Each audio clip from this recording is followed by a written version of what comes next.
आम आदमी पार्टी के कार्यकर्ता अब घरों में चोरी भी करने लगे हैं। जी हाँ, यह मामला है वापी के करवट गांव में देर रात सरपंच के घर लूट प्रयास का। सीसीटीवी कैमरे में कैद हो गई यह घटना, जहां सरपंच ने घटना की सूचना ग्रामीणों और पुलिस को दी।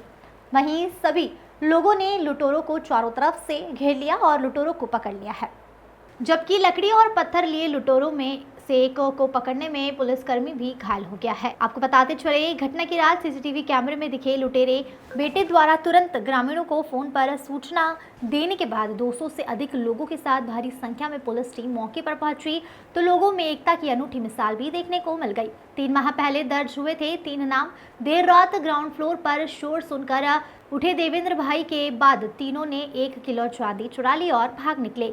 हालांकि इस घटना में पुलिस कर्मियों के सिर और पैरों पर गंभीर चोटें आई हैं, जिसके बाद आरोपियों ने उन्हें पकड़ने की होड़ में पुलिस कर्मियों पर पत्थर और लकड़ी से हमला कर दिया। इस घटना में वापी के रहने वाले बाबू वजीर और आम आदमी पार्टी के गुजरात प्रदेश संयुक्त सचिव केतन भाई और वलसाड़ जिले के आम आदमी पार्टी के संयुक्त सचिव प्रदीप शामिल है। राठौर को भनक लग गई, जिसके बाद बाबू वजीर ने दाहोद के दिलीप आगरी गिरोह से संपर्क किया और घर लूटने की योजना बनाई थी। Bureau report. 2 વાગ્યાની આસપાસ કરોડ ગામના જે સરપંચ છે દેવેન્દ્રભાઈ, એમના ઘર ઉપર લૂંટનો એક મોટો પ્રયાસ થયો હતો। 5થી વધુ માણસો એમના ઘર ઉપર લૂંટ માટે ત્રાટક્યા હતા। તાત્કાલિક ગામના લોકોએ પોલીસને જાણ કરી હતી। પોલીસ, ડુંગરા પોલીસ સ્ટેશનની પોલીસની ટીમ અને અન્ય આજુબાજુના પોલીસ સ્ટેશનની વ્હીકલ્સ પણ તાત્કાલિક ગામ આખું કોર્ડન કરી લીધું હતું અને જે ઘર છે દેવેન્દ્રભાઈ સરપંચનું, એ ઘરને કોર્ડન કરીને ત્યાં સ્થળ પરથી 5 જેટલા લૂંટારુઓને પકડી પાડવામાં સફળતા મળી હતી। એક લૂંટારુ છે જે ઢાળપાડુઆ ટોળકીનો સભ્ય, એ ત્યાંથી ભાગી જવામાં સફળ થયો હતો। આ 5 જે લોકો હતા એ લોકોની પૂછપરછ કરતાં સમગ્ર આખું આ જે ધાડનો કે લૂંટનો જે પ્રયાસ થયો હતો એની આખી જે કાવતરું છે એનો પર્દાફાશ થયો હતો। મૂળ બાબુભાઈ વજીરભાઈ પટેલ, જે પારડીનો રહેવાસી છે, એ બાબુ વજીર પટેલ એણે આખો આ પ્લાન બનાવ્યો છે।